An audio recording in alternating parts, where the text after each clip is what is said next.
Beautiful. Okay, so my name is Cody Hale. I'm the outreach coordinator for the Resource Conservation District of Greater San Diego County. I'm joined here off camera by Joel Kramer. He is our ag specialist. Thank you for joining us today. We have some wonderful speakers today who will be sharing about their experience with cover cropping in the San Diego area.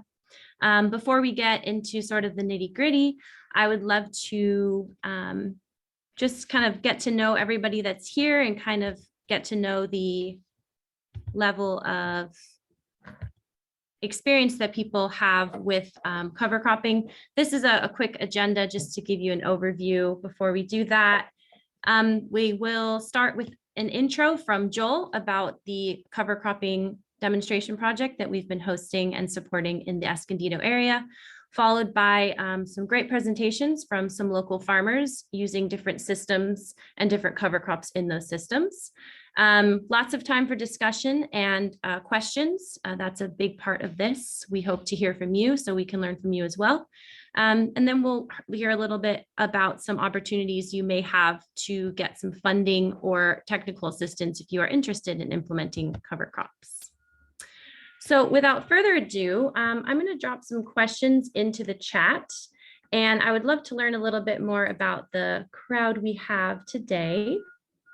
So first of all, where is everyone joining us from? Would love to see how many of you are from San Diego, anybody here from Northern California, out of state. Go ahead and drop your answer in the chat. Cool.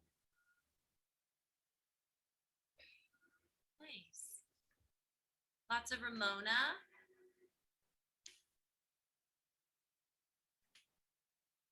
Hi, Alicia. Hi, Jan. Good to see you.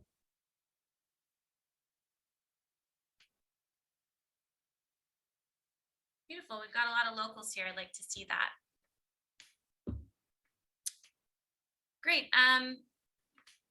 Our next question here, just to understand everyone that has attended, is your relationship to agriculture. So are you joining as a farmer? Are you joining as a rancher? Are you a conservation professional, a land manager, something else?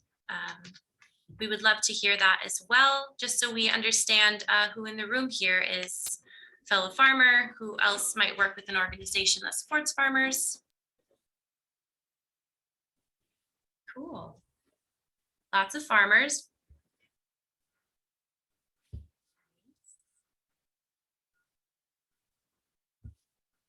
Great.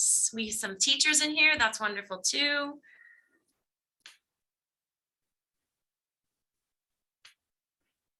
Great.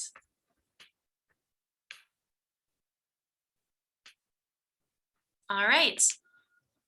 My next question for everyone, as you continue to answer these, is, have you ever planted a cover crop? You don't have to tell us if it was successful, but have you ever planted a cover crop? Great. An emphatic yes from Jose. Great. I appreciate your honesty, Michelle. You said tried, unsuccessful, and try again, maybe with some new tips you learned today. Cool. All right, and last but not least, we would love to know what you are hoping to learn today from our speakers so that we can hope to meet your goals of why you attended today. Tried during drought. We'll address that as well. Funny thing about plants, they love water.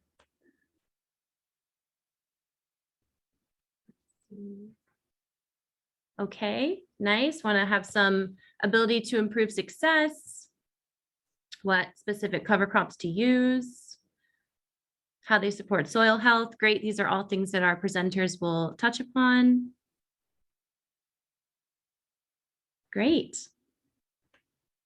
All right, well, thank you for sharing a little bit about yourselves. This helps us get to know the group, and we can move on and continue our presentation. This is just a little bit of some communication etiquette. I appreciate you all already doing this. When you're not speaking, please stay muted. There will be time after each presentation for about 5 minutes of questions specific to that presenter. During their presentation, we ask that you write any topical questions in the chat.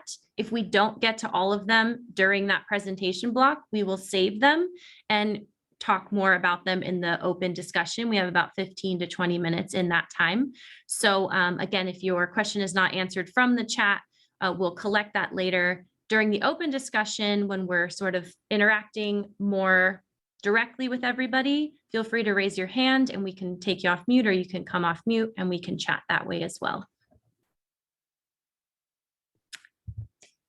Okay, I will pass it off to Joel. He will begin our presentations with information about the cover cropping demonstration site.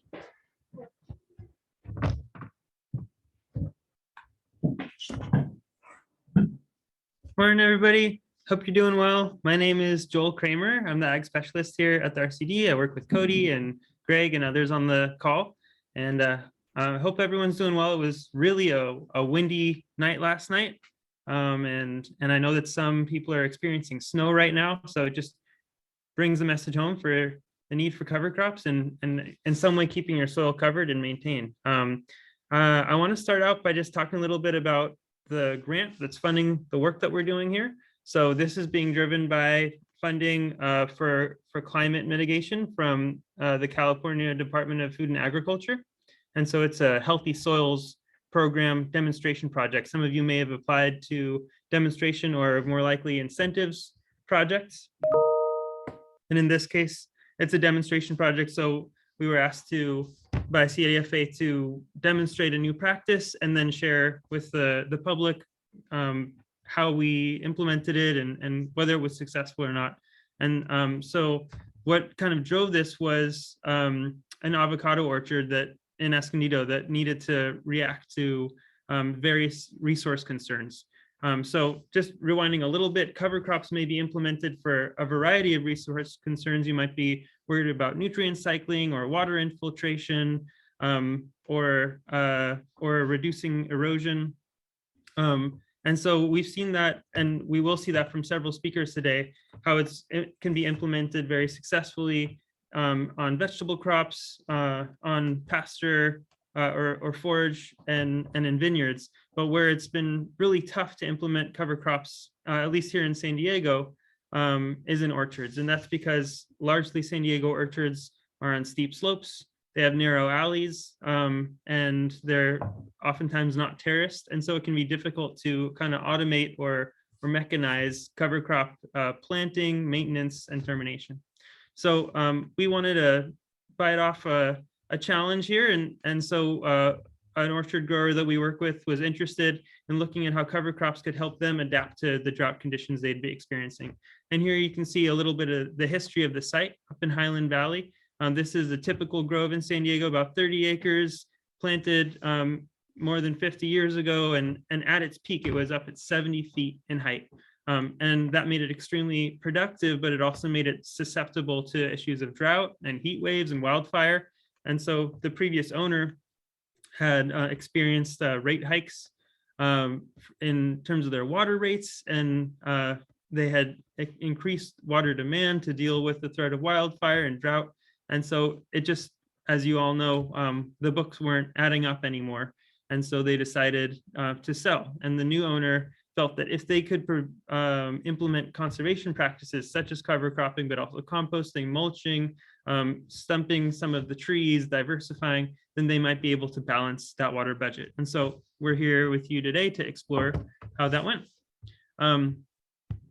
So firstly, this is kind of a layout, at least of the area of part of the orchard and the area where we considered cover cropping. And you can see that we considered 3 different plots. On the bottom, this where it says 3, T3, T3C, these plots were the steepest part of the orchard. And so along with UC Cooperative Extension, we considered planting primarily grasses here to stabilize those slopes, in addition to fixing nitrogen in the soil to kind of prep it for increased productivity. We also considered focusing on pollination. And so in this middle area with the twos, you can see the area where we thought of planting things like Phacelia and buckwheat to focus on pollinating, keeping pollinators around in the off season when the avocados are not blooming, so that there'll be increased pollination during peak season. And then the flattest area here, where we actually did most of the work at the end of the day, was up in the upper right in the ones. And so I'll break down the different types of plots here. We've got our control, where we really didn't do anything. We just monitored all the parameters, but didn't add compost or cover crop. And then the T1, which I'll talk about later as well, is where we have just planted cover crop. And then at the top here, we have T1C, and that's where we planted cover crop and distributed compost in order to give the cover crop the fertilizer it needed to grow more and to cover the seeds as well. And so on this last bullet point, you can see what we were monitoring in all three of those sites. We were monitoring soil organic carbon, which I have some graphs of, soil moisture, because we're all curious about if cover crops are really worth the water, as well as crop biomass. So what was the yield of the cover crop, and then overall costs. And today I'll be sharing data about the organic carbon. So here on the far left, you can see each of these has 3 columns. One is the control, where we just monitored what happened there, but didn't change anything. Then this dark green in the middle in all of these sets are where we planted cover crop, and the bluish on the right is where we planted cover crop and applied compost. And you can see the baseline organic matter is decent.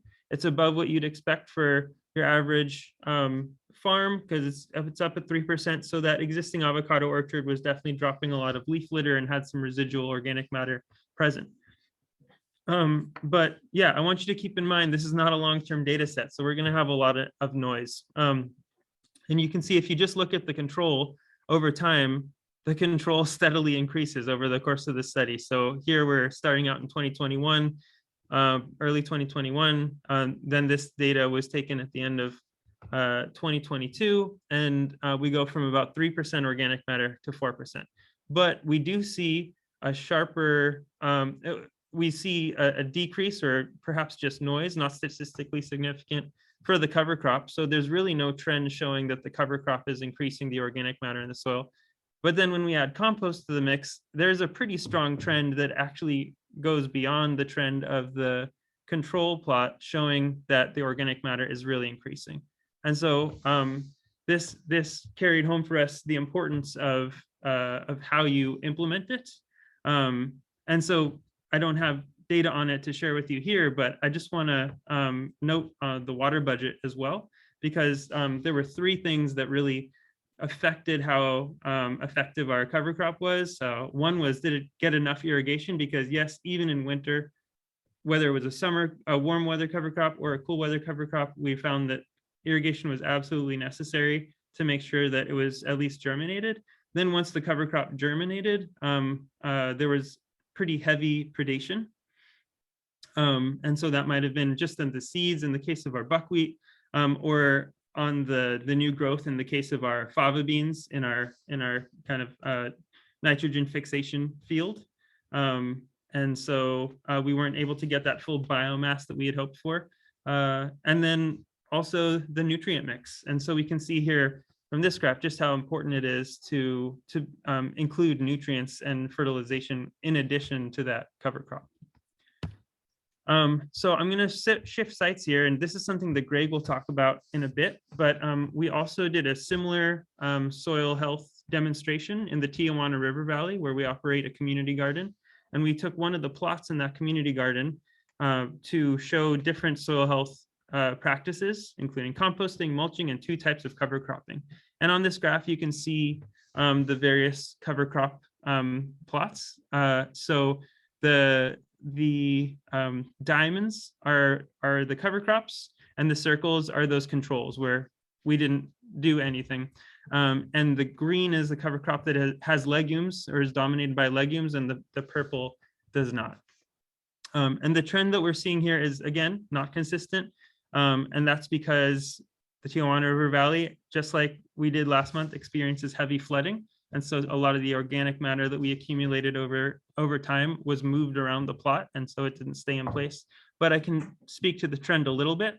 We start out with baseline values here, especially for I think the legume control is an outlier, but the legume treatment here seems to go up in the first year, and then following the flood decreases and stays low. And then here with this purple non-legume treatment, so again, a cover crop, it also increases in the first year and then declines and is able to rebound a little bit. And so again, this is a short-term data set. We're waiting for long-term results on cover crops before we can really see their effectiveness in terms of organic matter sequestration. But it does seem that there was an initial positive impact before we experienced those heavy floods in 2019. So those are a lot of iffy trends, and that's why I want to share this one with you. This is also from the incubator plots, and this is not from cover cropping, but it is from composting. And there are several small farms that we support in the Tijuana River Valley, and each of them started at a baseline value of about 2% organic matter. And each of those farms over the last 3 to 4 years has applied compost at varying rates. So in this case, some of the farms applied compost twice a year, some applied it 3 times a year, others 4 or 5 times a year, essentially with every planting of their flowers or vegetables. And there's a very strong trend here that based on how often they applied compost, they accumulated organic matter faster, sometimes at a rate of more than 1% per year. And those are the kind of rates that we're looking at to get the soil to a new level where it's able to hold on to more water and have more water holding capacity, provide that for fertilization for the plants, and protect them and keep the soil health at a good level. So there's the data background on some of on some of the kind of anecdotal and honestly more important information that's going to come from the producers that are here today. And I look forward to speaking with you later about some of your thoughts on the article that we read and about whether the water budget balances for cover crops. So thanks so much for being here.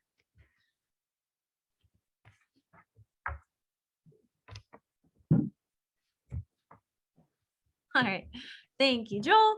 A couple of questions came through in the chat, but in the effort of time, I have saved those for after when we can chat about them in the discussion. So our first presenter today is Greg Cady. He is our Farm Conservation Advisor at the RCD of Greater San Diego County. He is also a farmer and has farmed in the Tijuana River Valley that Joel was just mentioning. So without further ado, go ahead, Greg.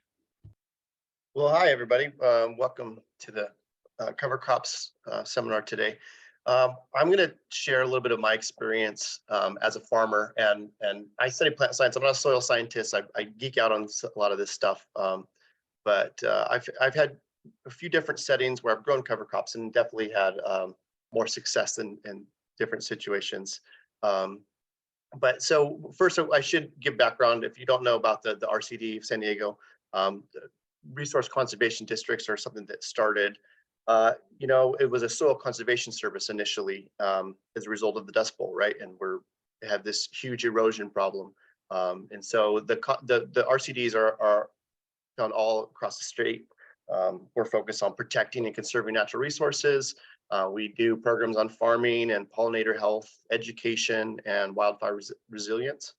So we're trying to protect, the land and the biodiversity and the communities of people. So it's cool to take part in a couple different projects with the RCD so far. My new role is as a farm conservation advisor. Prior to that, I worked as the farm director at Wild Willow Farm, and part of that was the responsible for the carbon farming demonstration project, which I'm going to talk about. We'll go to the next slide.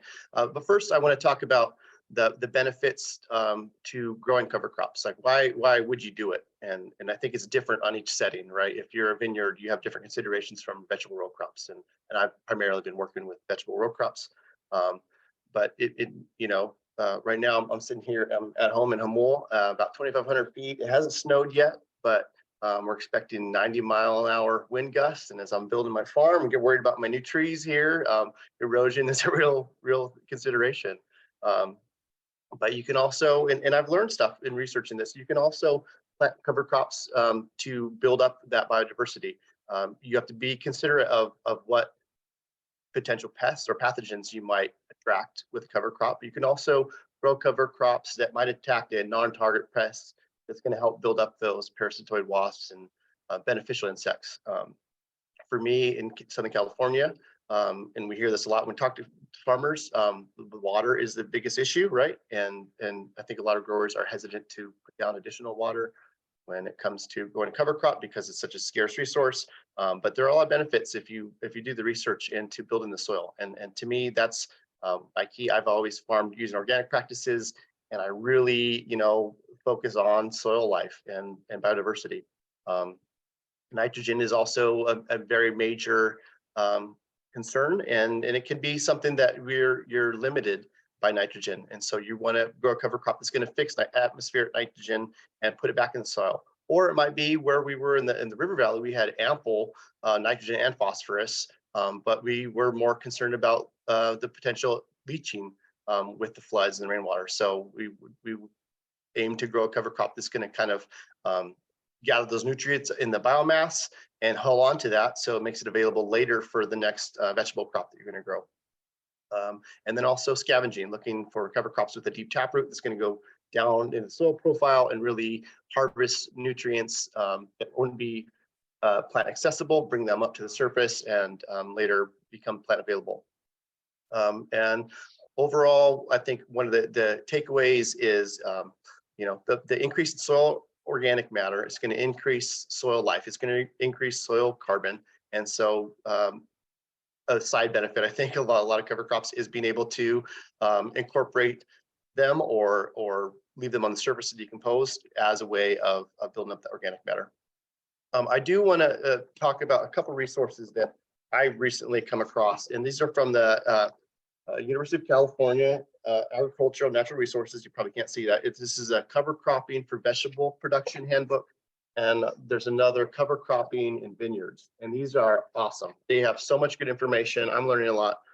So I definitely recommend looking at those. We'll jump to the next slide, Cody. We'll talk about two different plots real quick here. The carbon farming demonstration plot that Joel started sharing the data from, which the data was inconclusive. And I saw a question in the chat. We used Sapasquale Valley soils compost. I don't know the application rate, but it was based on the recommendations, I think, from the UC cooperative. But so first, I'll talk about the Wild Willow Farm, and this is just kind of an experience. We're doing a very small scale. Wild Willow Farm is a nonprofit educational regenerative farm based in the Tijuana River Valley. The goal there is to connect people with the land and the food and with each other. And so we do education. And one of the things we grow, Paul is a farm educator. Obviously, we grow farmers. So the farm school is a fantastic opportunity for a lot of people to learn about farming. And we also do volunteering. And so we do volunteer now the second Saturday of each month. And we had a trial a couple years ago trying to implement cover crop in one of our back fields. Rain's coming down now. It's hailing, actually. So we had a bunch of volunteers, and this is out of a necessity. I didn't have enough labor hours, didn't have enough time. So I had volunteers help me incorporate a cover crop, incorporate the seed. I had prepped the area, I had tilled it, and half of the area was broadcast by hand and raked in and patted down with the volunteers. And the other half, we ran out of time and wasn't able to do that. The rains came, and it was just remarkable to see the difference of what incorporating and that soil and surface contact with the seeds did. Also, kept it from bird predation. But we had just side by side such different results. I said to myself, I'm never going to just throw the seed on the surface again. I'm always going to make the extra effort to rake it in. So that was one example.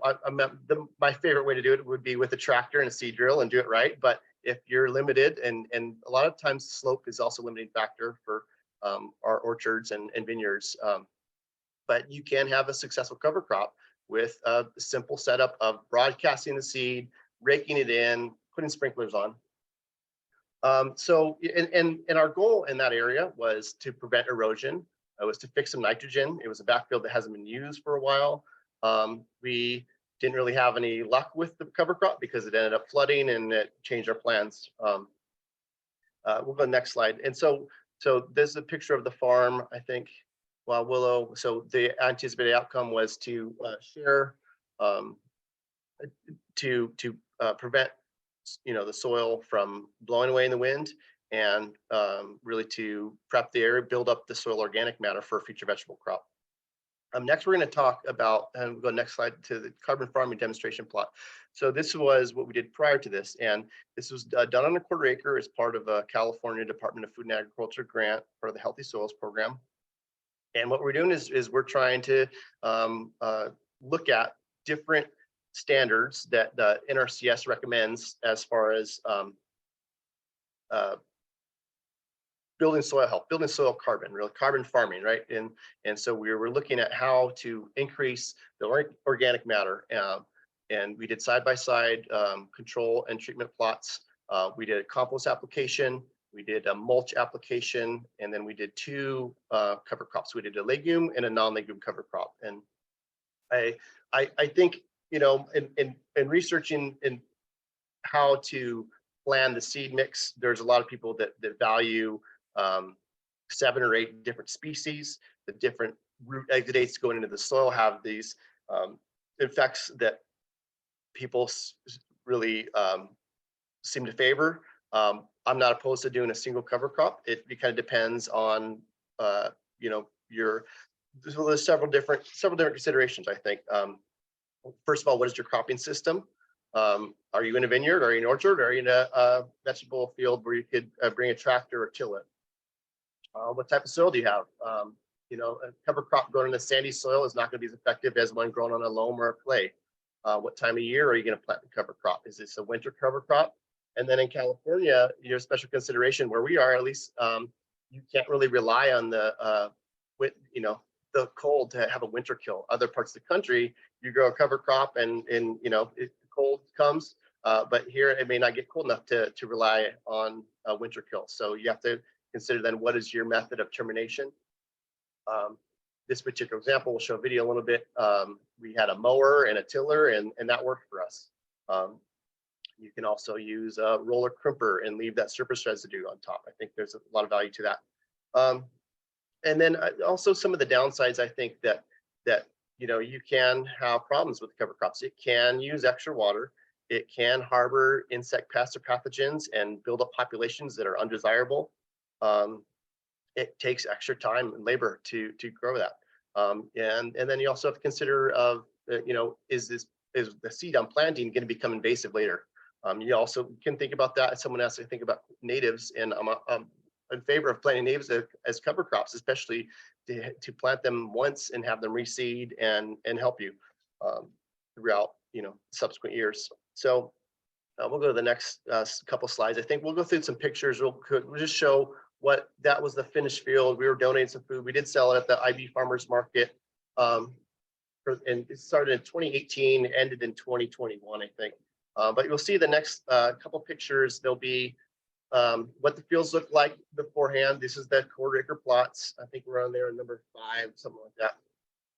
It was all previously farmed, but hadn't been in for years. So we mowed everything down. I had to rent a tiller, tilled it, and primarily shaped the beds by hand. Cover crop again was seeded by hand. Broadcast, it was tilled first, broadcast by hand. And when you're going to broadcast seed, you always want to over apply. I don't remember what the seeding rate was, but did about 25% extra. And was able to, with sprinklers, grow a really successful cover crop. And some of the takeaways, we did soil tests that showed, increase in organic matter, but it was really inconclusive. And the flooding, I think, really did affect it. The seeds actually so I did a mix, I wrote down here, it was oats, vetch, field spring peas, radish, flax, clover, and sunflower. And we had there's a group called Green Cover Seed, and they allow you go on their website and they allow you to identify what's your goal and what do you want out of the cover crop, and they help you build a mix. And so I did that, and it's different because we did a non-legume mix, which I primarily have always had some sort of legume in their mix because I like to be able to fix nitrogen. But the grasses, are going to be, they're going to have more residue, right? They're a higher carbon to nitrogen ratio, so they're not going to break down as fast. I also like the idea of there's a lot of research that looks at brassicas when they break down the soil. There's the glucosinolates that can help destroy pathogens and have, there's some allelopathic qualities to it. But I think the other consideration is when you're done, when you're going to plant next. And so you have to consider the type of cover crop and plant according to your vegetable scheduling. So I think there's some hidden, when we planted this, like I said, it was native. It was weedy, that was a problem. But we saw over the subsequent years, especially in the legume treatment, just a massive decrease in the weeds that were growing. And it wasn't from any special effort. We really, that was just kind of a side benefit. And then the other thing I do want to mention, when you're growing a legume cover crop, right, you're primarily you want to have the atmospheric nitrogen put back into the soil, and that happens with a bacteria, with the rhizobium. And so you would have inoculant that you would apply to the seed, and it's especially important when you're using a legume mix that you have the right inoculant for the right species of legume. They sell mixes, and there's different types of inoculants, but that's crucial. If you don't have the inoculant, you're not going to fix the same amount of nitrogen. And maybe that may not be the goal. So anyway, the non-legume cover crop we grew had a combination of oats, triticale, flax, safflower, ryegrass, radish, and African cabbage. This was the mix here. It did really well. I was taught that for California, you want to plant it in October for a winter cover crop. That way you get it, try attempting to get it to knee high by December, and then let the rains come. We had a lot of success that first year with the rains. That was about the second year. But then our method of incorporating the cover crop was definitely more labor intensive than farmer with a nice tractor. We had a mower. I think we can play the video, Cody.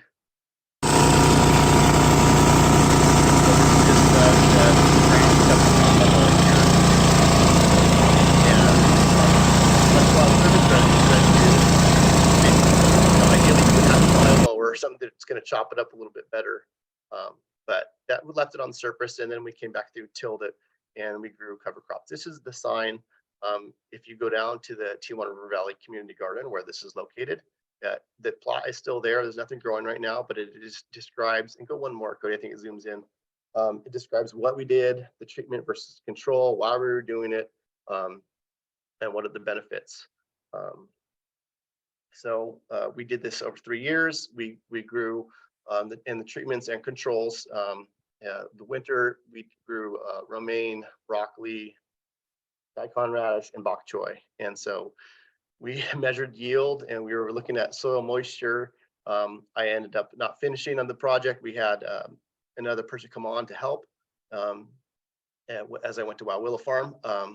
But we saw a lot of benefits to growing both cover crops and the compost. I don't think the mulch was as practical in a vegetable field, considering we were using like wood chips, but in a no-till system, I think the surface cover is hugely beneficial. And then so some I think about soil organic matter and carbon, right? If you look at your total soil organic matter, about 55% of that is going to be carbon, and there's different pools of availability and it, carbon cycles, right? And so when you're going to cover crop, one of these books I just got, says if you're looking to improve your soil, your infiltration, right, and water holding capacity, that's going to happen pretty quick in the first year or two. But to really have an effect on nutrient cycling, you're going to need to do cover crops for 3 or more years to really see that effect. But some of the takeaways I think for wanting to increase your soil organic matter is you're building up that soil life, you're building up the carbon.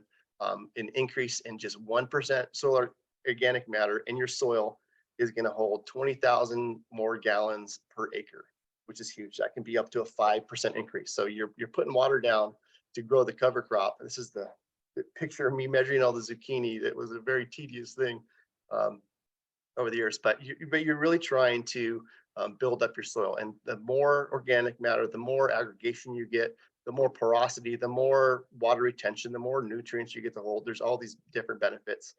And the takeaway, I think, for me, for these projects is it's experiment and try. Even if you don't have all the equipment, throw some seeds out there. Take soil tests. You really should always be measuring and monitoring your nitrogen and phosphorus specifically for crops, so you're not, when you're especially in the Tijuana River Valley, endangering the water below you. So I'll conclude with that. I think I'm going about 18 minutes. Happy to have a couple minutes for any questions if anybody has them. Thank you.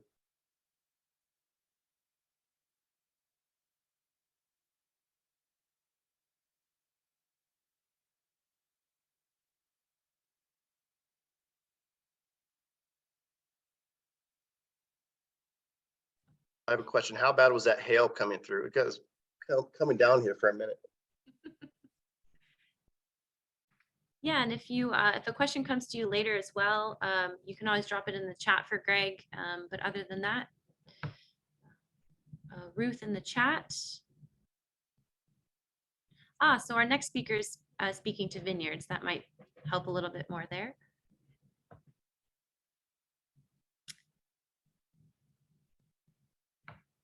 I got some. Oh. We see one in the chat here for Greg. You mentioned method of termination. Why must cover crops be terminated other than mowing? That's a great question. I mean, so a lot of cover crops, like I said, they're winter killed. You don't know if you're in a vineyard, you could be planting in between. You don't want to fight, your main cash crop. But for me, we had to terminate the cover crop because we were planting vegetables in that same area. So we were trying to grow the cover crop and take soil tests to see what it's doing, but then terminate it so we could grow vegetable crops. Great. We had another question from Emily. Oh, do you see that, Greg? Go ahead. Yeah, stinging nettle is a great cover crop. There's some cool studies about that. I mean, it's edible. You can make some good teas, and yeah, that's one of those natives that I think if you use as a natural cover crop has a ton of benefits. Soil contaminants were discovered in the soil testing after flooding. So that's a great question. I'd have to go back to remember, but there's definitely E. coli, and the research I've done is the more the healthier the soil, the better ability to process and clean things up.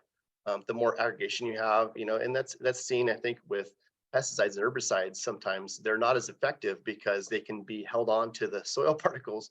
So the contaminants were E. coli, and I don't know if it was listeria, but there was definitely some bad stuff in there, and it took a couple months to clean up.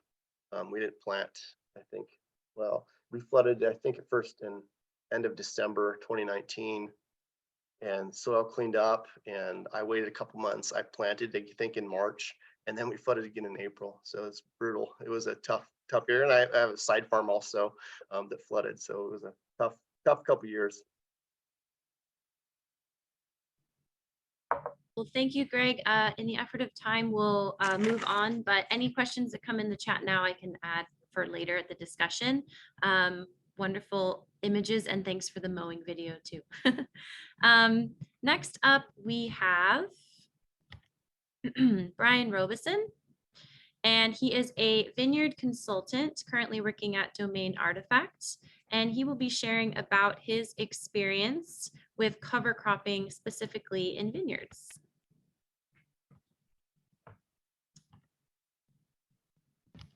Good morning. How we doing, everybody? Yeah, so I'm been working in the Escondido Highland Valley area for about 10 years as a vineyard manager and consultant, and kind of moving in the consultant direction. My first caveat would be that this is not the end all solution to everybody's vineyard, but a way to start a discussion within our region about what we can do to be better stewards of the land, and also to, produce a really killer product. And, vineyards in Southern California started off as, it all started here. But I think we lost a lot of that knowledge out through prohibition and everything else. And so as we return to learning about what we can do here as vineyard managers, we're starting afresh. One of the things that I think I've noticed over the years is the idea of this pristine vineyard. And as you can see through this picture, shifting the paradigm. A lot of vineyards, you'll drive Temecula and around, and you'll see these vineyards that are completely bare of any sort of life. It's just a bare soil. And, to the owner, or to, maybe, not to the vineyard manager as much, that's pretty, to see bare soil. And what we're finding is that bare soil is kind of not the best thing to have, especially here in Southern California. So first off, for cover crops, I guess the question is why? And like Greg said in his talk too, we're using it for retaining the soil. We want to make sure that soil stays in place. When the winds here get like they are today, and are planning to be for the next, week, I've been on hilltops where you're just watching your plants fly away. You're watching your soil fly away, and very detrimental to what you're trying to do. So we want to keep that soil in place. Moisture retention is another one. A lot of people, one of the big arguments for not having cover, or for not doing cover crops, is because the fear of the cover crop stealing moisture from the main crop, which is the vineyard. Now, an established vineyard, the soil profiles, or the root profile should be a lot different. The vineyards are a lot deeper than the roots of the cover crop. So, we don't want, we don't want to say, that it's stealing from, if the grass is in the top 2 inches and the roots are down, 10, 15 feet, it's 2 different profiles, and they're extracting moisture at a different level. But what you'll find is that bare soil, because of the temperature increase, actually dries out faster than soil where it's kept in some sort of cover crop.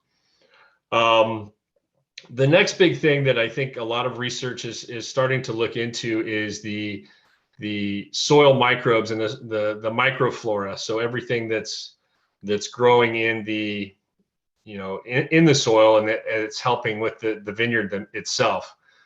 So these plants are working together.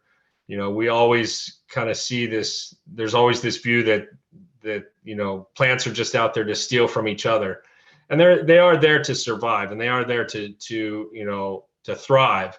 But there is a sense of community within these plants and within the soil microbes, and we need to kind of reestablish what nature had already created in the beginning, and kind of try to emulate that. rather than having this monoculture with bare soil that's basically almost like a hydroponic system where you're just dumping, fertilizers, chemicals, coming through the fertigation system. We want to try to recreate a system that can maintain itself. The less work we have to do, the better. Cover crops are somewhat labor intensive, but if we can establish a form that is a little more on the natural scale, I think we can find the benefits of all that. So increasing the microbes, it adds nutrients, putting some of the, the legumes in there that can add nitrogen to the soil if that's what's necessary. And then also adding biomass to the soil, increasing organic matter. So the biggest thing is the seed selection for our region, and a lot of the information for cover crops and some of the cover crop mixes that are provided, you can are based on vineyards up in Northern California and Oregon, Washington. And some of them, like fava beans and some of the crimson clover and some of those plants are a little more water intensive. And so for us here, last year, I tried a small scale. We did about an acre of just a conventional mix that we bought from a farm store. You can get stuff at like Grangetto's or locally. And it was a mix that was a little more water intensive. And last year we had so little water that everything just kind of, went kaput, and we were kind of in trouble as far as that goes. And so the crop didn't do very well. And there is some thought that we could do some micro sprinklers within the rows. Obviously, it's the cost of installing micro sprinklers. And then also the extra water is expensive, but that could be something that, on a very dry year, if we do have issues, you could do something like that. But we really, if we time it right in the fall, what we want to be able to do is to plant right before the fall rains and have it, like everything now, we've had so much rain that it's really, the crops are doing great this year. So it's a kind of a year-to-year thing as far as that goes. Someone had talked about natives. I think one of the biggest things I started doing was walking the vineyards and seeing what's growing there. And while some of them aren't necessarily native, maybe naturalized would be a better word. So weeds that were introduced but are there.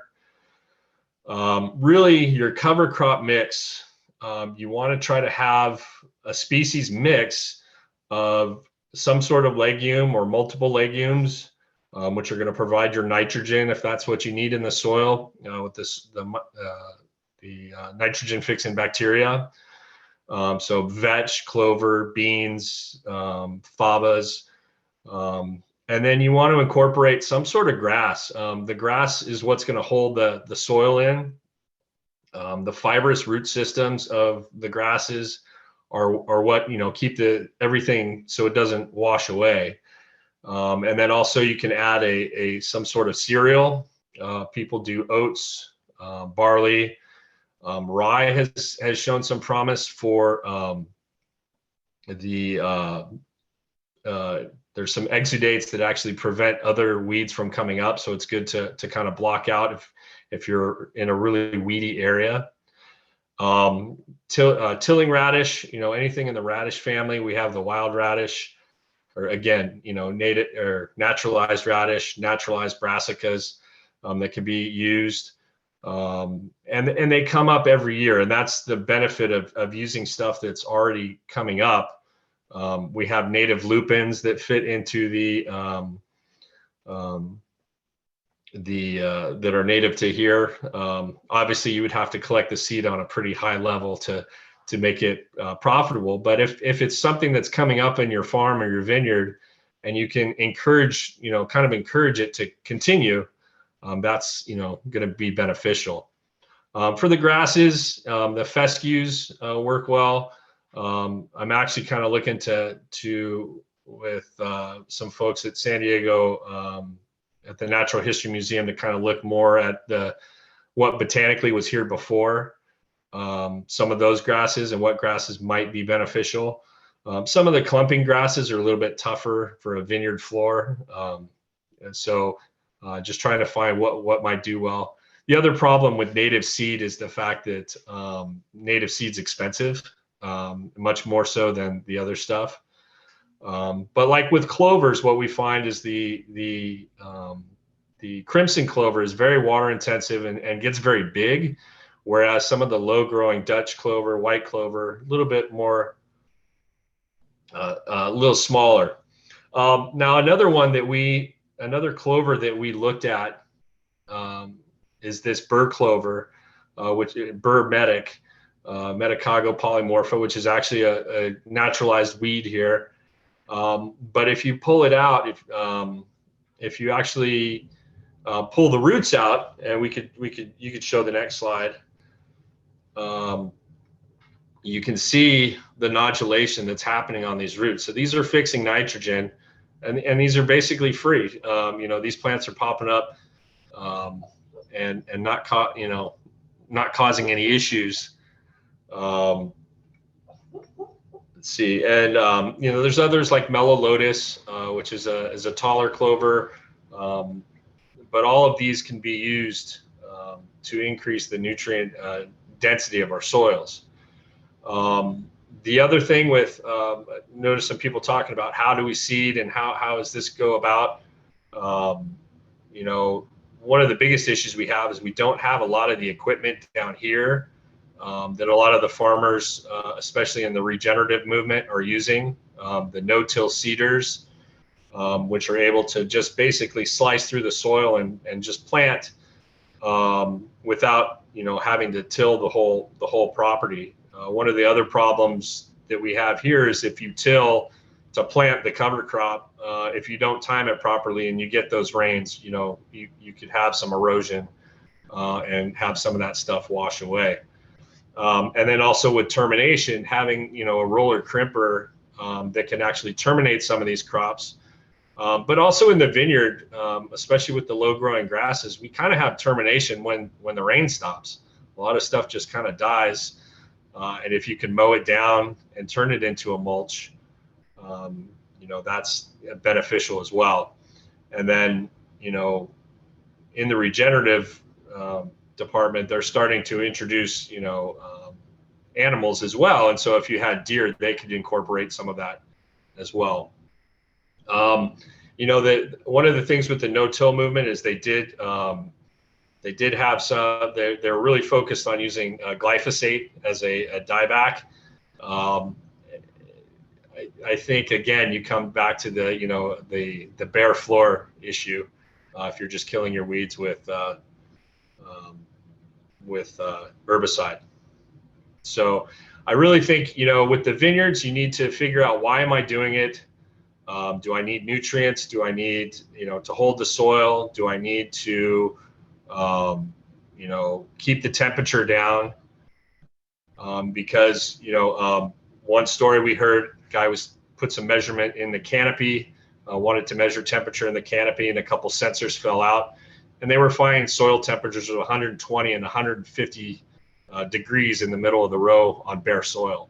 And so as things increase, if we do have issues with global warming, we're going to have to protect that soil and protect those microorganisms and protect the grapes. I mean, that's a whole nother talk, how we protect them through the heat.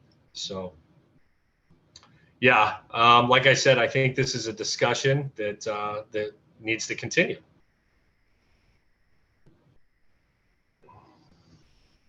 Thank you, Brian. A couple questions came in the chat for you. Okay. If you see those.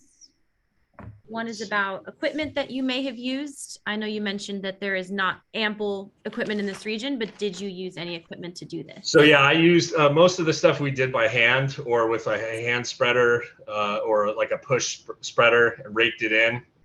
So obviously for 30 acres, not the way you want to do it. That's why we did a small 1 acre test plot. But yeah, we're going to look at getting some stuff that we can do on a larger scale. Like I said, the no-till seeders or even just a general drill, seed drill, to be able to do multi-species crops like that. Great. Another question was about what grasses would you recommend for San Diego? You said fescue was one. So yeah, that's what we're looking at. I see some here, the California brome, the Bromus carinatus.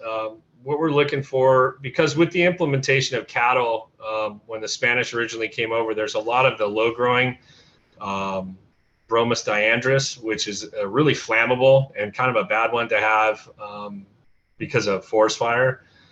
So we're trying to find something, the Nacella. There's a couple other purple needlegrass. So we're trying to find something that's low growing, that you can mow, that could form a nice cover of the alleyways. So it said San Diego County suggests erosion controlled seed mix. I don't know what they have in that, but yeah. I think, like Greg had said, finding it was a green cover seed. Finding somebody that could do a mix that was specifically for you, that would be great. And then most cover crop irrigation wise, I think most most of them can get started without irrigation, but you just need to plant it right with the rainfall. And again, if you have a year like last year where we only got 3 inches the whole year, it might be that year you're using completely whatever's native in the rows to kind of incorporate some of that, because that's really tough. And I don't know. That's it. Yeah, that's all that I saw in the chat so far. If anything else comes in, we can bring it up later. Really appreciate your insight and experience and sharing that with everyone here. I noticed there are a few folks here who are working in vineyards, so I'm sure that was really helpful to everyone. Awesome. Great. All right, moving on to Ernie Clem, last but absolutely not least. He is the forage manager for KD Farms and Conine Dairy. And without further ado, go ahead, Ernie. Good morning. Well, we use most of the time, I don't know the word cover crop. We use it more of a rotational for when we take out alfalfa in the majority of the time. So just a little bit of a history. I've been farming for 55 years. I'm a generational farmer. My grandfather came over from Switzerland, and I have a history in dairy farming. Frank Conine's dairy is the last dairy in San Diego County. So that's kind of getting to the end of our dairies in the area. We are a closed loop system. So what that means is basically that whatever's grown on our properties stays in our system. It doesn't leave. It doesn't go out for purchase to other farmer or what have you. It stays within our company. We do have sister companies, which is San Pasqual Valley Soils. There's a trucking company, KD Farms. There's Suncoast Botanicals. So I have a team behind me that couldn't ask for a better system than what we have. Normally, we use cover crops basically as a companion to our composting that we do in our fields. We compost all our fields twice a year. Our soil organic matter is already high in the numbers. We're in the 4s, some of them are in the 6s. So once you get above 3%, it's pretty easy. You can incorporate cover crops into that.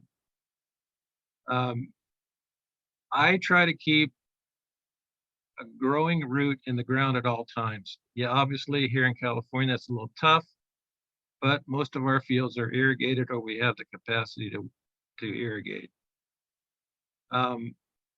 We try to reduce as much tillage as possible. They talk about the no-till drills. We do have one. We don't use it that much. Reason because most of our seeding is done broadcasting when it comes to the cover crops because of the different seed size. It's kind of hard to run through a drill. And not only that, the grains are a little bit taller, a little bit seed size. Clovers, alfalfas basically are all the same size. You get a vetch that's the size of a pea. You get the grass seeds that are a little bit different. That's why we broadcast. We can run it through our drills, but we have to do a bunch of changing with the wheels that are inside the machine. It takes about a day and a half to switch everything over. Challenges. Seed quality, I think, is probably one of the hardest ones to come by. Work with a seed company that has an agronomist. They will answer all your questions. A lot of times people don't realize that in some of the, not so much the clovers, but in the alfalfa, there is a, it goes on the frost. So there's a scale of 1 to 11. In our area, we use a 9 on the scale because that's the dormancy rating. In the mountain area, you're going to go into the 2s and 3s, maybe even into 4s. Some of the other challenges are the GMO seeds versus non-GMO. I deal with both of them. The problem with the cover crops when you got a GMO crop on a rotational setting, we usually go for 3 years with the alfalfa crop. Then we do a cover crop for the fall, and then we adjust accordingly with our compost for the next seeding. We try to leave it out for 1 year just because the alfalfa has a, it sends off a, what do you want to call it? It doesn't like competition. It sets out a hormone, I guess is what you call it. And within a foot of that plant, nothing else is going to grow. So you have to take it out. So that's autotoxicity. So once that's gone, it usually takes about a year to get rid of it. Other than that, then you can replant the alfalfa, and that's normally what we do. Seed patents. That's another one that could be a little touchy on some of the seeds. We had one that was a seed patent, one of our barleys. That gets a little bit of paperwork. You can't, unless you have permission, you can't combine the seed. That's a big issue. The GMOs, some of those, you have to use the herbicide that they require you to use. That's another issue. Equipment. We have all the equipment to do all our acres that we can. It's not done by hand. Like I said, the biggest problem I've heard this morning was the compaction around the seed. So in our case, we broadcast, the ground is prepped, as you can see the picture. That's a picture of a tractor doing some disking. We're disking in the gypsum, and we use a lot of gypsum primarily around the seeding time, because if some of the seed doesn't have an inoculant on it, we've found out that the gypsum helps the seed inoculation there as you're planting. You don't want to bury it too deep. That's another issue. But right, if you get it in the first inch or so, you're doing okay on that. Next slide was that one. Okay, another problem is the first picture with the little black dots or brown dots, whatever you want to call it. Animal damage.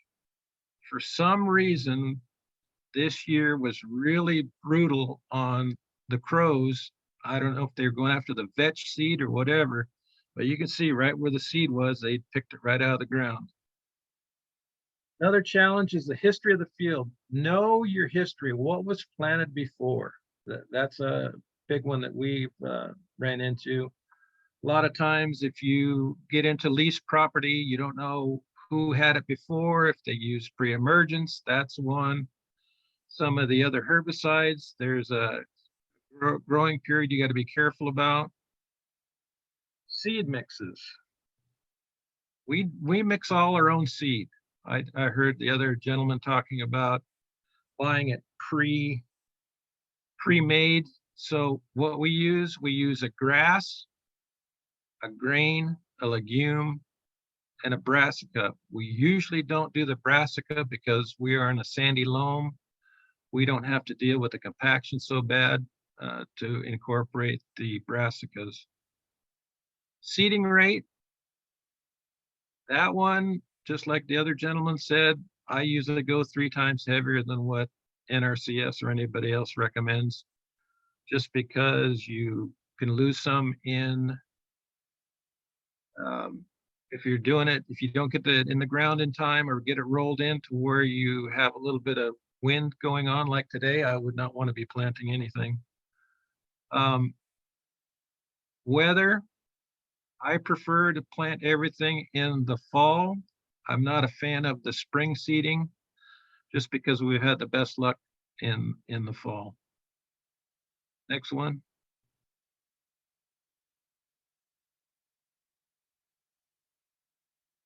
So I guess the conclusion, so most of your questions are in unopened books. I put that in for a special person.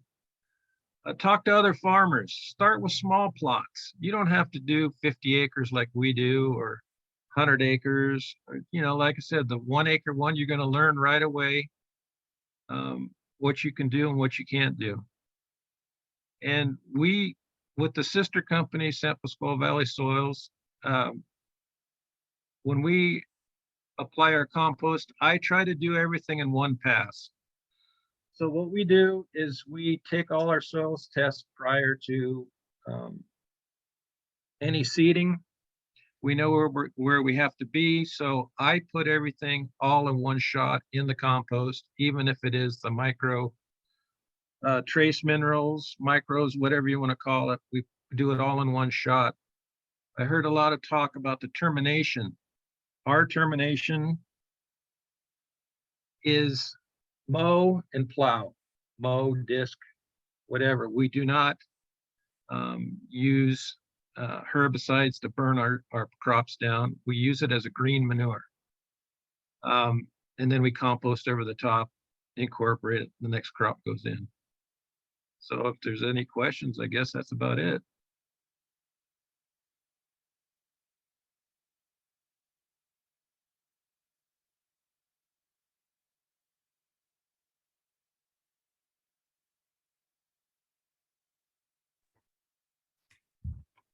As Ernie mentioned, he's the only dairy in the area, but he also has a vast amount of experience. So great opportunity to ask him about what works, what doesn't, kind of the learning process as a lot of us are going through now.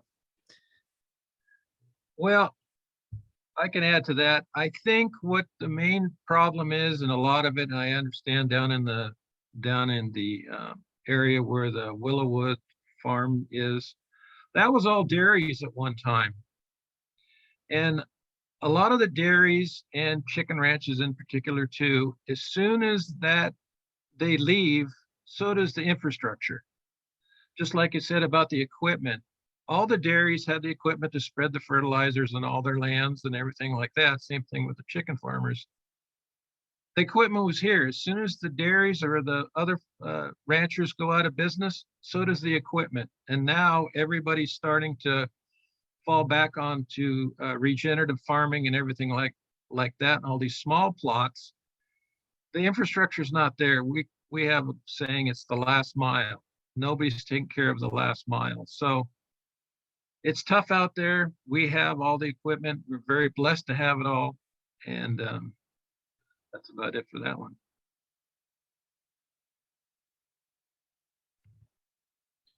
Well, thank you, Ernie. I think we do have a couple more questions that you could field. One I don't know if we already answered this question about termination, but Glenn and Elaine were wondering if you could elaborate on what types of seeds you might not need to terminate, and what and which of those would be kind of self-seeding that you wouldn't have to plant as much the following year. Clovers. If you let them go to seed, that's the best one to have around because they'll reseed themselves. Gotcha. And Emily is also wondering how she can, and we in general can support your dairy. Drink milk.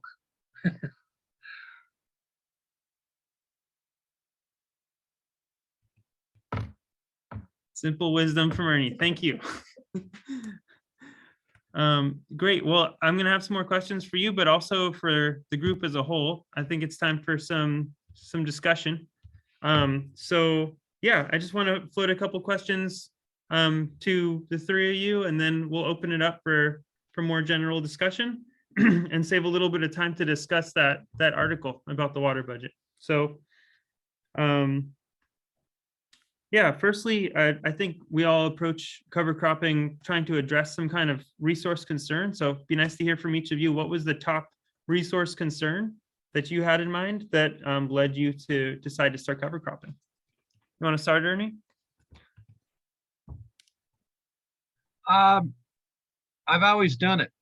I guess that's what I'm saying. After 55 years, you know, it's kind of it's been an ongoing project for us that we're continually doing it. It's just now that it's seemed to caught on a little bit more in today's atmosphere, I guess you want to call it. The biggest problem we run across is the water. I have a feeling that the way that the water supply has been hitting everybody, I think the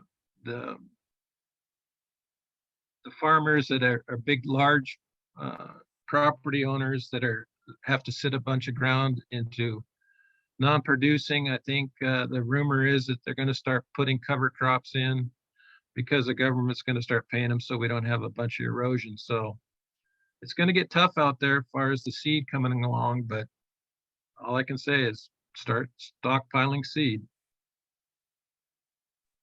Wow. Brian, how about you? Is there a primary resource concern that you think about on vineyards? Yeah, again, you know, losing soil and organic matter by having that bare soil. So really just trying to keep things in place so that we don't have to, you know, that we don't have to have as many inputs, because that's the biggest issue is as the cost of inputs go up, if we can either collect it or keep it in place, that's going to, you know, help us on the other end for sure. Yeah, today's really driving that home with all the wind. And I'm assuming with the rain that's going to come this week too. How about you, Greg? What resource concern are you thinking about down at the Tijuana River Valley? Well, that's a hard question for me to answer. I feel like there are several. One of my main concerns is being that Wild Willow is an educational farm. We wanted to model good practices as far as not wanting to leach excess nitrogen and phosphorus into the groundwater. And so we, as a regular practice, incorporate compost almost every time we would flip a bed. But I'd say that was because we did soil tests and they told us we had way too much nitrogen and phosphorus. We were putting down too much. So I wanted to be able to grow cover crops to be able to soak some of that up, then also hang on to it. If you have nitrates, you know, it's in solution in your soil, and you get a rainfall like we've had, it just pushes all that down into the groundwater.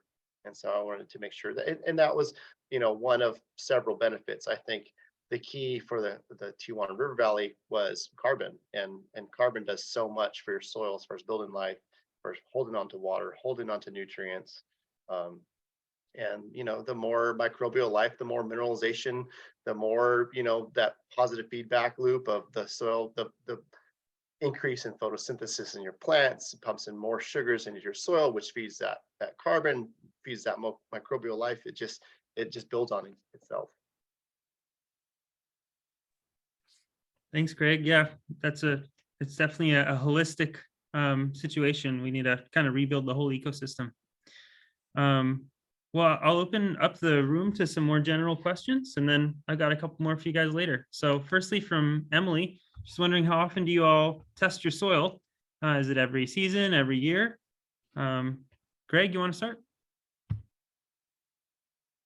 Yeah, I mean, I prefer an annual soil test. They can get expensive, but and I think it's important to know that you should be doing the soil test at the same time each year. Um,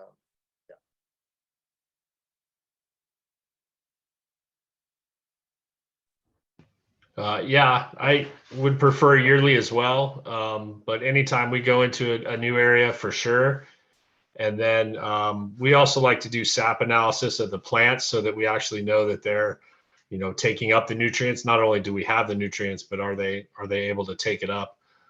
So we're trying to do that. But I think, like Greg said, you have to make sure you're doing it at the same time every year, just to make sure you have consistent results from that. Once a year. And we also do tissue sampling.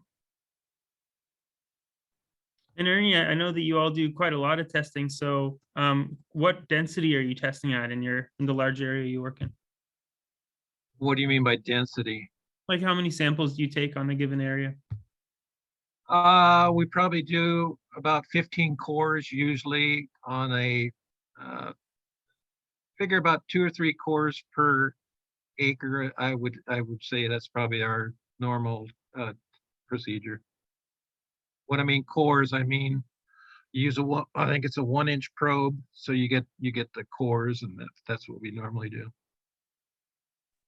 And follow-up question on that for you, Ernie. Can you elaborate on tissue sampling, please?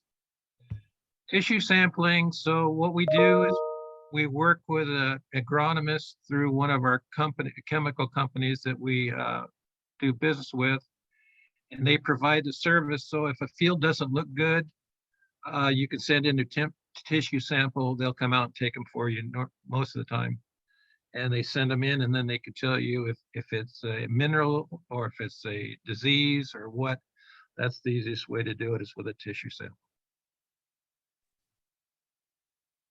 Well, rewinding a little bit to some of the topics that came up in the chat earlier, someone mentioned astutely that a lot of the data is inconclusive, and it's true for the cover crops. It's hard to tell on soil organic matter whether it's making a difference just in the first few years. You need long-term monitoring, 5 years, ideally 10, before you can really tell. And so that's why we're so lucky to have something like Katie Farms in our region, where they've been monitoring this nonstop for decades. But it can vary in other situations. We are pretty confident for a compost that it is effective, though.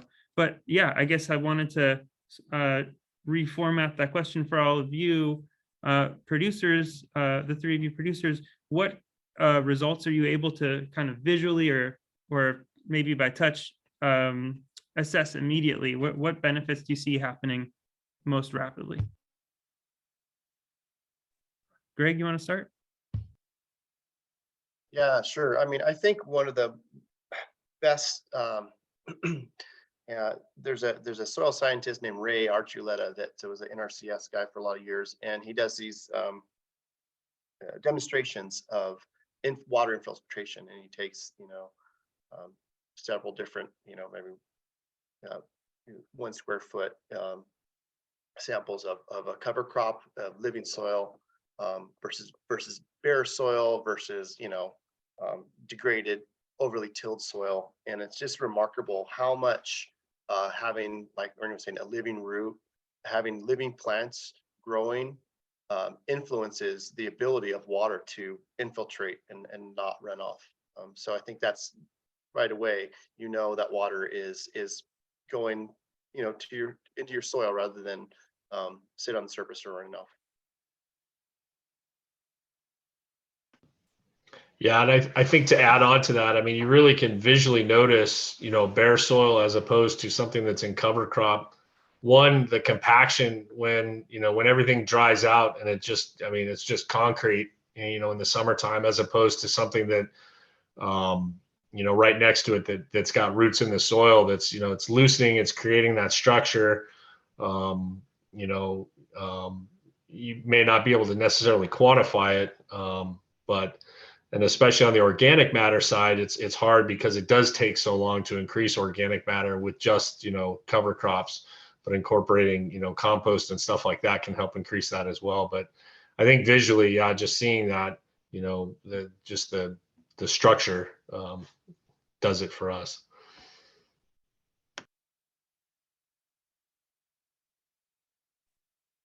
Thanks, Brian. How about you, Ernie? Immediate Yeah. results.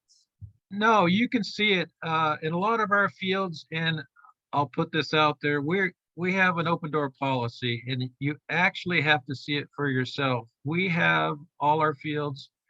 What did we get a couple weeks ago? Like almost 2.5 inches of rain. We didn't have any standing water. The neighbor, they were pumping water out of their fields because of the compaction and everything. It's just, unless you see it for yourself, it's hard to even explain. It just goes right in the ground. I mean, yeah, if you had 10 inches, that might be a different story, but usually we can take a light rain, no problem. Heavy rain, the last couple we didn't have any ponding water at all, so it makes a big difference in all of it.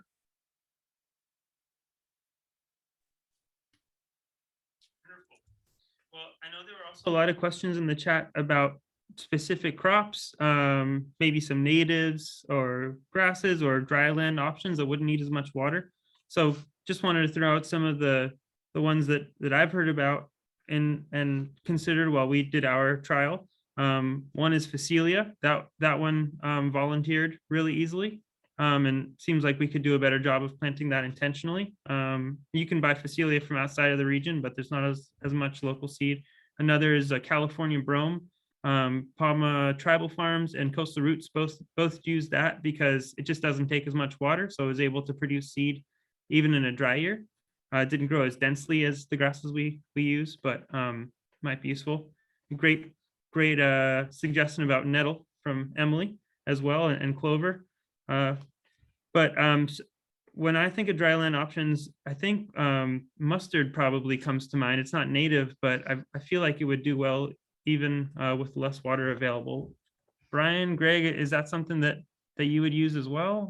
Or can you think of another option that that wouldn't need as much irrigation? Yeah, I think that is a good option. I'll say, so if that's the primary concern, and the books and you can look this up online too. The books I had have a detailed list of California specific cover crops, and if you're trying to figure out water usage, they do have.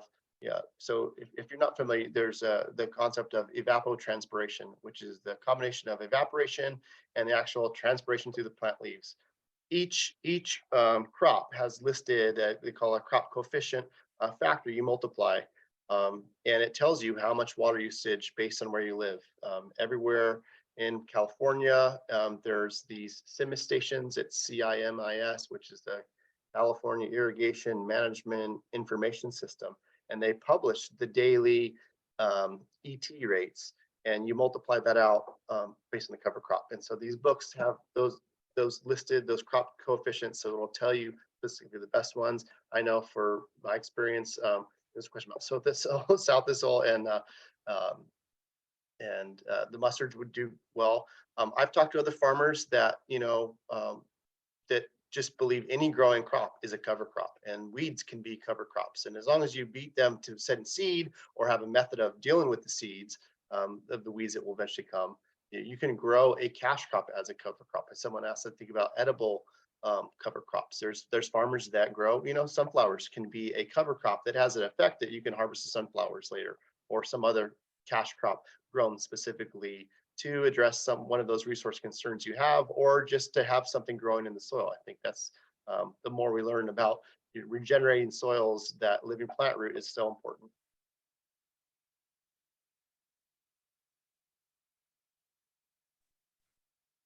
How about you, Brian? What's your low water crop choice? Well, with the mustards, They work really well. They often recommend that they not be, the dominant species. Certain brassicas can get pretty big and can become a weeding issue with, if they're not taken care of. They can become an issue getting them out of the vineyard.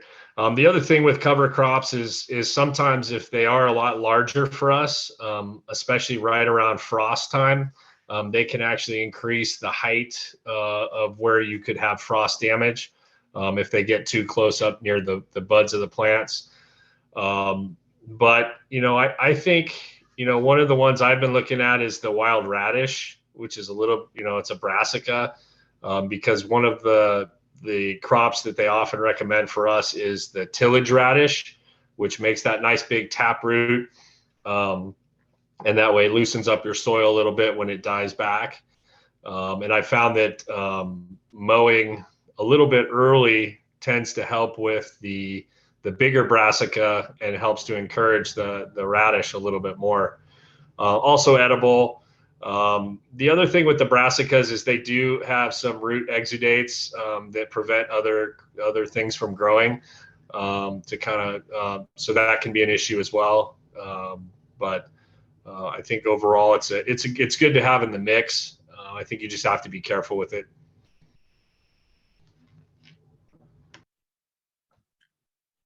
Thanks, Brian. Rewinding to an alternative here, Liz suggests that she might consider using mulch rather than a cover crop. I don't know. Yeah, what benefits would you see as being the same as a cover crop? What would you not get from mulch that you would get from a cover crop, and how does the finances balance for the cost of implementing those two practices? Anyone want to take a stab at that?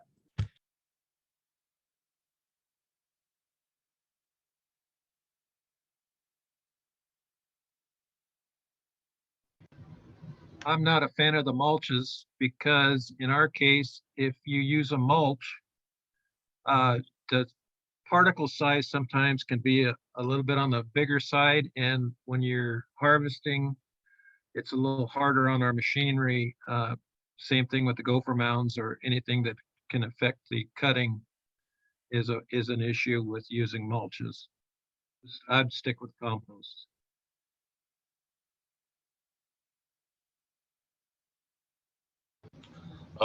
Yeah, and the vineyard situation, mulches and compost can be used pretty easily because it is that orchard situation where it's a permanent crop, so you're not worried about having to till up stuff or anything else. The one thing you do have to be careful of is the fresh mulch. Sometimes when it's first applied, the microorganisms kind of suck a little bit of the nitrogen out of the soil to help break it down. So a good time to apply it is usually, in the fall and the winter. So that way they can kind of get started on that before the plant. You don't want to put it right as the plant's waking up. That can be an issue. I think the only difference is that the plants, have the soil interaction underneath the soil with the roots and the root exudates. But compost is gonna help the microorganisms, but I think it's just another piece of that. If you can use all three, that would be the most beneficial, I think, for vineyards.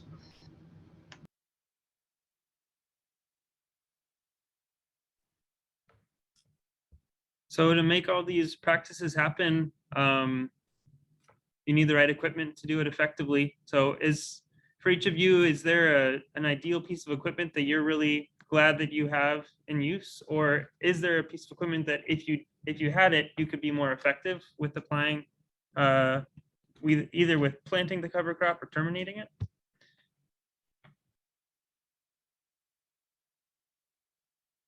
I can answer that. I mean, on my own farm, I'm practicing no-till, and I would really like a no-till seed drill, small enough, but that would be ideal.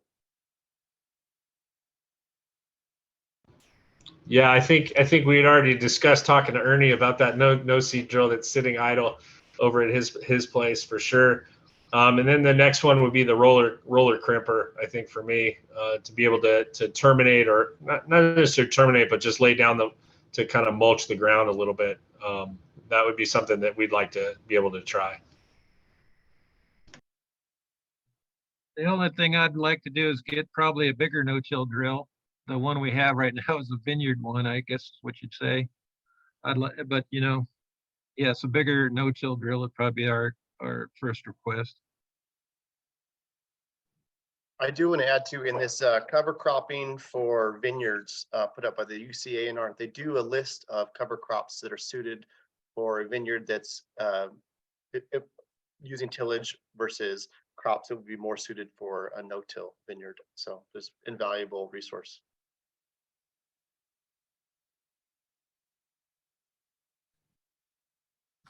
Thank you. Sounds like we got a chorus singing no-till drill. So we'll see if we can move in that direction. I want to lead into the discussion of the article that Cody shared, which is about a winter cover cropping and how it affects the water budget. By first asking you, how did the irrigation costs required to plant your cover crop? How did that balance out? Do you think that it merited the value or the yield that you got from the cover crop?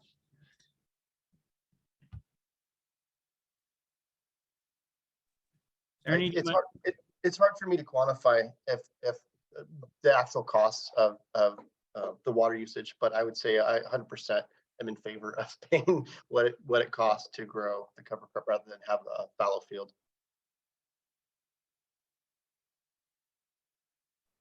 I don't have the numbers in front of me. That's a different department, but no, we irrigate 24/7. So that's irrigation. You know, we have it's a turn of a switch. So I can't really say much about the cost. The only thing I did see that we've been having issues with is labor on moving the pipe, and our SDG bill is almost done. Yeah, I think in my failed experiment last year, we did install some overhead sprinklers to try to keep it going, and it worked to some extent. And but it did become expensive. There was some notice that the irrigation went up, and it kept it going for a little bit. But it was obvious that we weren't going to get the rain, and we weren't going to be able to keep it sustainable long enough to really work out this year. Now this year was all different story. So. Thanks, Brian. Yeah, I think that's the take-home message that I got from this article as well, is UC Cooperative Extension study done up in the Sacramento Valley on a few almond orchards and tomato fields. They wanted to see, is it worth it? Do you spend more on water, or do you lose more water because of the cover crop than you would by just leaving it fallow? And I think, like you said, one, it depends on the year. So on a wet year, the cover crop is going to take more advantage of the rainfall. It'll hold more in, it'll infiltrate more, there will be less surface evaporation. But on a dry year, you would need a little bit more water to keep it going than just leaving it fallow. But I was encouraged to see that the results show that the additional amount you'd need is pretty negligible in this case. In this study, they said it was about 10%. So I don't know if any of you all got to look at the article, but I wanted to pose to the group as a whole. This study came out of Davis. Do you feel that it's applicable to our region, or do we have a different climate or situation here that would change the way that we cover crop compared to Davis?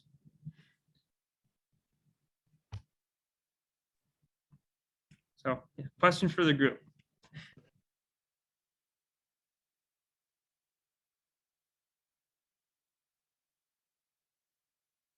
I think, Brian, you're muted.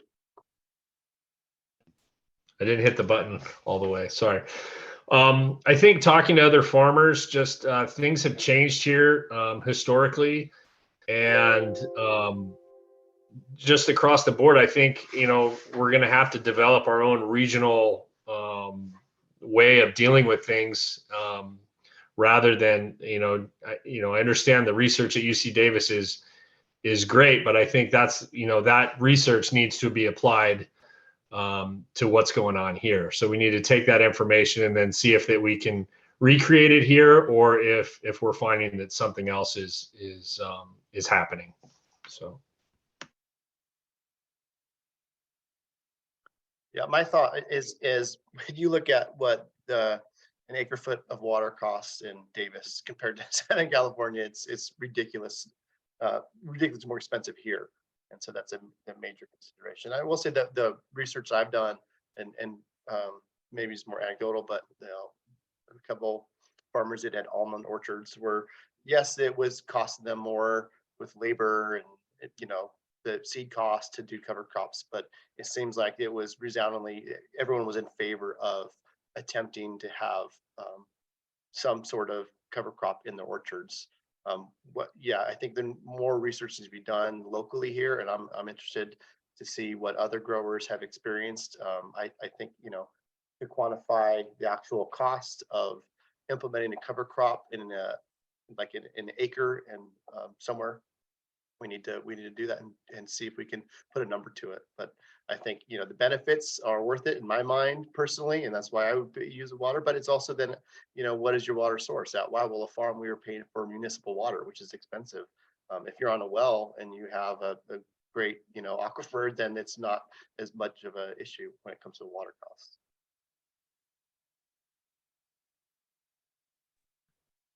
Yeah, I have a small vineyard, a little over an acre. And I would tell you, I've tried cover crops during the drought season, and I made bunny food. They just ate it up. I don't have any irrigation except drip for my vines. So if we don't get rain, I don't get cover crop.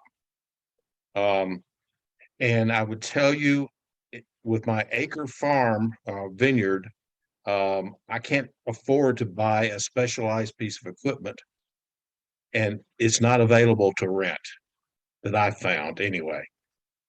So it's going to be done by hand, which is going to be very labor intensive. Last year I put a mulch underneath all my vines, and it took me 2 months and of manual labor getting it out there. So I don't look at cover crops as being something I want to add. I would love to have it. I'm going to try it again. But if I'm going to put down cover crop as well as compost, which I think they go together, then I'm looking at a lot of manual labor to get this done. And I have reasonably good yields right now on my vines, so I'm looking at what does it buy me.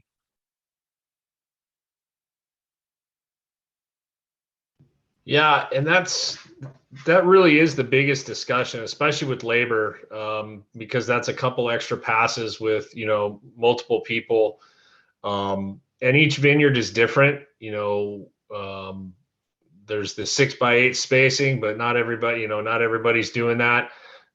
Some people, that's kind of when they install the vineyard too. They have to decide: are you going to be able to put a tractor through here and do that, or on a small scale, especially a lot of these folks that are doing stuff that's, within their own landscaping, or, that's part of their home, they're not going to run a tractor. So is it small enough that you can get an ATV in there, or is it small enough that if you're going to do it by hand with a wheelbarrow, it's going to be tough. I think, for you, with reduced labor, I think trying to find that grass or something that that might work, that would reseed itself, but something that you could just mow with a regular mower and get in there.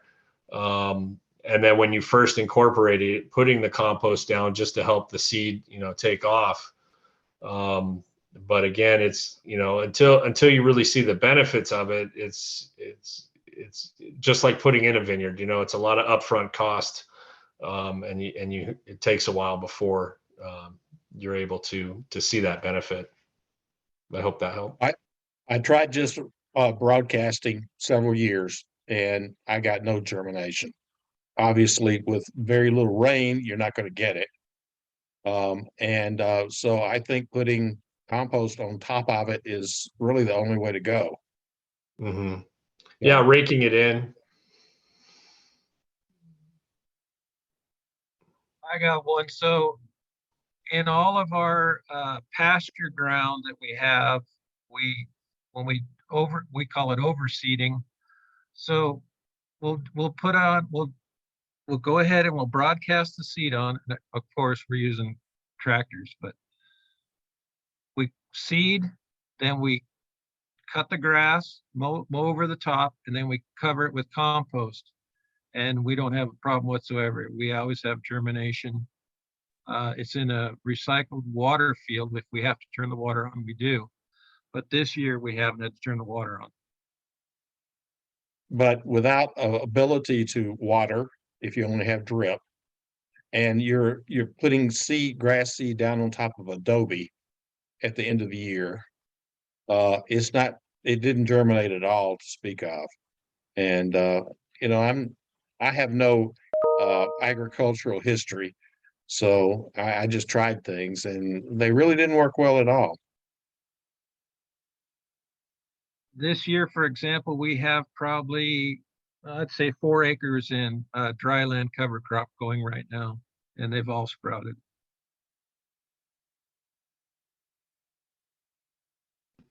Yeah, Dan, thanks for sharing. We had an experience similar at the TRV when we first started this. It was just so compacted. I couldn't get I bought a broad fork that was supposed to be for hard pan and couldn't even get in there. So we ended up, you can find some pretty economical sprinklers that'll attach to like the top of a T-post. I had some just hooked up to a hose, and I irrigated before I tilled, just to be able to get my little tiller. And I rented a tiller. It was like $150 a day. We didn't have one at the time.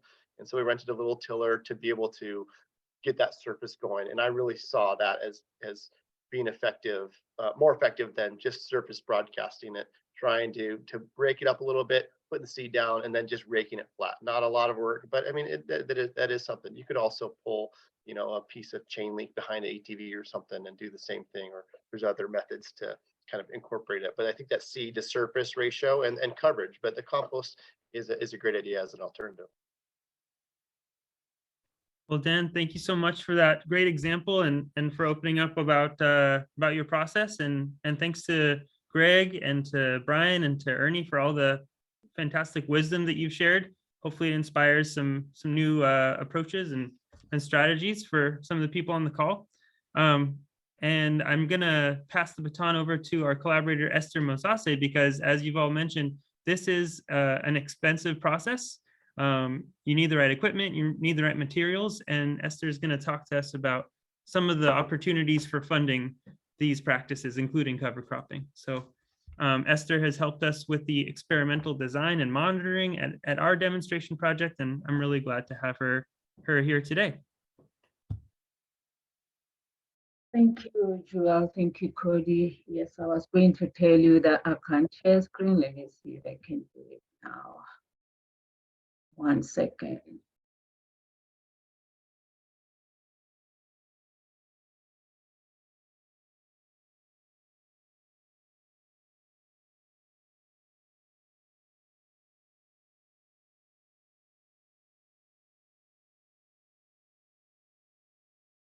Does everybody see my screen? Yes, I can No, see it. not yet. Oh, okay. I am Esther Mosase, working for the University of California Natural Resources, and I'm based in San Diego. So I am a technical assistant, and I also help people sometimes like do or even advise on what you can do with your farm. But mostly I am helping people out with applying for funding, particularly funding from California Department of Food and Technology. So I will be sharing those funds with you. So today, I think the ones that are relevant to cover cropping will be SWEEP, known as State Water Efficiency and Enhancement Program, and the HSP, known as a Healthy Soils Program. And then I will share other funding that is out there. I know that there are other people who are using funding that I'm not covering, or I'm not providing assistance for, but if they ask me, I can send them to the relevant people. There is another program called Alternative Manure Management Program. I usually don't talk about it because I've not seen people who are dairies in San Diego, and I'm happy to see one person doing that. Give me 1 second. My page. Okay. So the Healthy Soils Program it started it started with about $15 million for people who want to improve their soil health. But with years, the money has really increased. Now, last year, they were given $85 million. This was for 2022 to 2023. The money is not awarded currently because they are trying to figure out how they can give the money to the growers. But as of last year and the years before this year, the maximum was 100,000 for incentive program. And incentive program, it means just applying to get funded for your farm, and then you can tell other people how the practices that you have applied for are doing. And then we had a 250,000 for demo project, and demonstration project is one that Joel was talking about, where we do the demonstration, but we have like the science aspect of it. And then we can call farmers to that farm to see how this is happening live, if you like, or to see if it is successful or not successful. But the practices that you have to do, they must reduce greenhouse gases, they must sequester carbon, and they should improve soil health. I say with the Healthy Soils Program, we say this, but they have the list of practices that you can do. So it's just getting into what they want you to do. I mean, getting into the list and choosing that which you want to do. And for the whole state, there have been 13 projects or farms that have been funded, and about 98 million has been given to the farmers, local farmers. The practices that are being funded include things like cover cropping, no-till, mulching, compost, and conservation plantings. I have down here the link that leads you to all the practices that are being funded, and there are really lots of them. You just have to pick one, or even for small farms, some of them I've seen like people applying for 2 to 3 practices, maybe applying for cover crop and then compost and something else, or hedgerows, and they got funded. Because at the end of the day, you have to use 100,000 and less. So some small farmers, they can't even go to 100,000, so they're able to do 2 to 3 practices. Let's see, how do I move forward?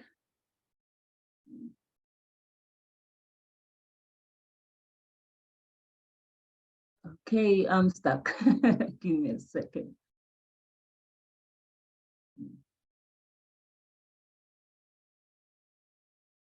Okay, so I wanted also to I just picked this from that link that I was talking to you about. So I was just looking at the cover crop, so they can do cover crops in the farmland, cover crops in the vineyards, or cover crop in the cropland. So here you can do the single species application or multiple species. For one species, you can get up to 89.2 per acre, and if it is multiple species, you can get 106.7 per acre. So it depends on how many acres you have. You multiply that with this amount, and then you will get funded.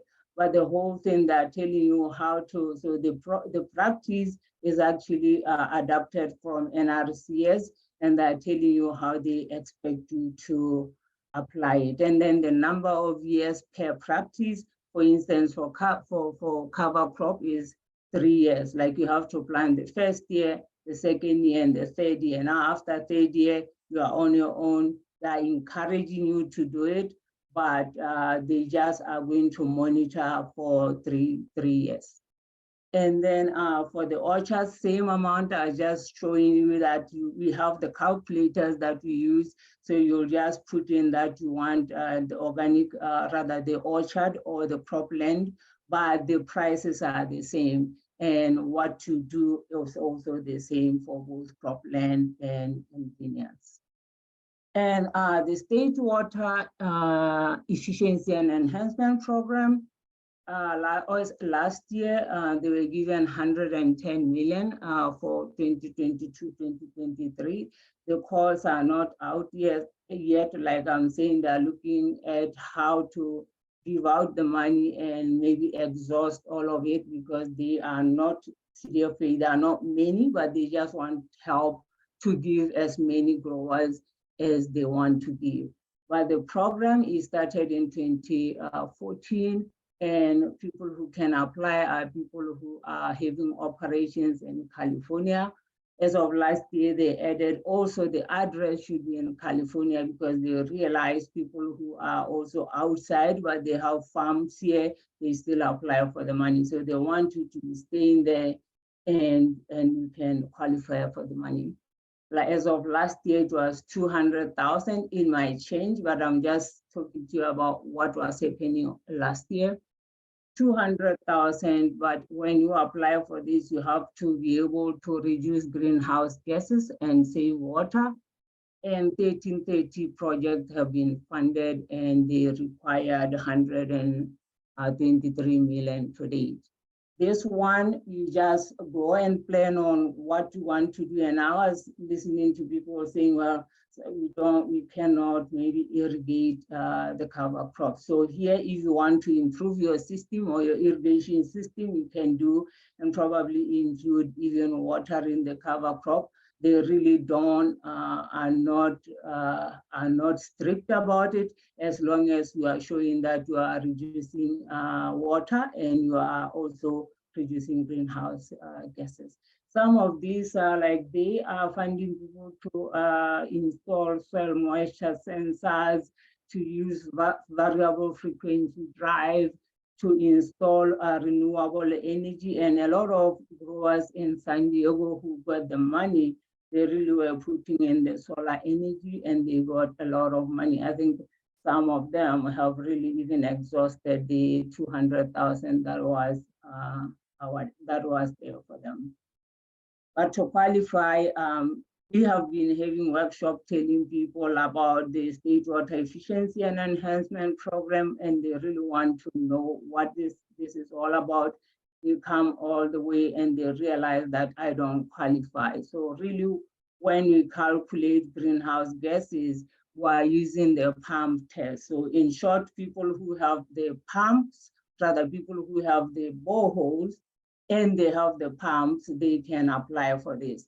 And then we'll be looking at also for you to provide 12 months of energy records, whether it is electricity, whether it is diesel, just provide how much you have used in 12 months, because you are going to use it to calculate if you are reducing greenhouse gas or not.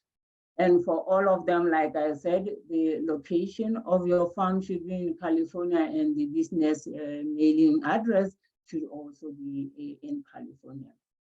Other funding sources, you see CE has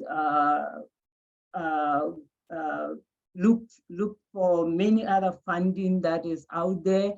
We'll share this with Cody, and she will share this with you.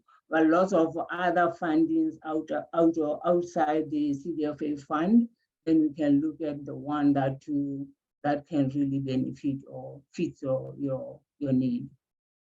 As for this SWIP and HSP, this year, really, we don't know when it's going to be, when the announcement is going to be made.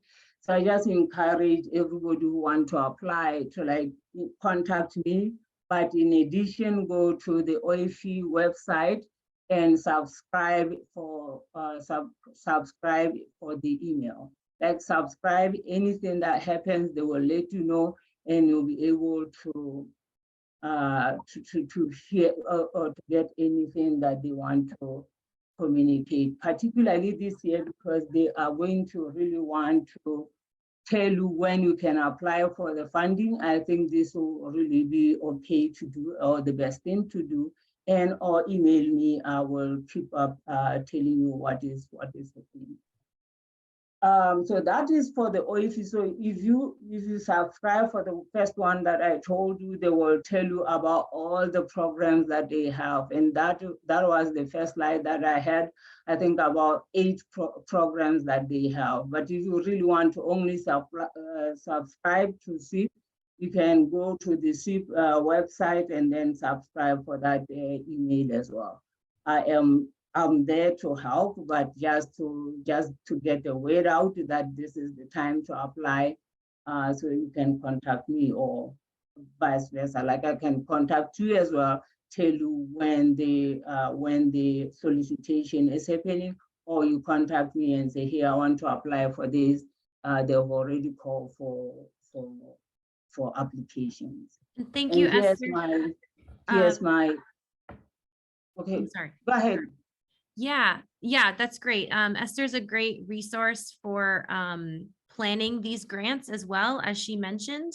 So in this interim where the application isn't quite open yet, for anybody who has applied before, it can be quite of a lengthy process. So it is a great time to reach out to Esther or any of the other resources mentioned to just start planning what kind of project you might want to do, so that you're not working with a 3-day deadline and you haven't thought about what you want to do yet, so we appreciate you sharing that opportunity.